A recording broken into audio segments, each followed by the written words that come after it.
Deci, aflându-vă în apă, ați observat că punerea unui corp este mai mică în apă decât în aer. Aceasta se întâmplă deoarece asupra corpurilor cufundate în lichid acționează o forță orientată în sus, numită forța lui Arhimede. Și, în primul rând, fixăm decârlicul dinamometrului o greutate.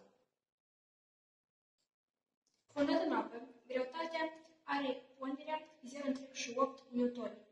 Prin urmare, ponderea greutății s-a micșorat din cauza acțiunii forței lui Arhimede. Deci, forța lui Arhimede este egal cu ponderea 1 scăzut ponderea 2. Asupra unui corp scufundat în lichid, acționează o forță orientată în sus, egal cu numeric ponderea lichidului, dezlocuit de acest corp.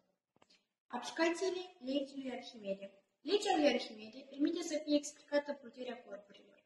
Dacă forța de greutate a corpului este egală cu forța lui Arhimede, atunci corpul se va afla în echilibru la orice nivel al lichidului. În al doilea experiment, vă voi demonstra cum plutesc corpurile ușoare în apă. Fie că adăugăm în apă două bețișoare care plutesc pe suprafața apei.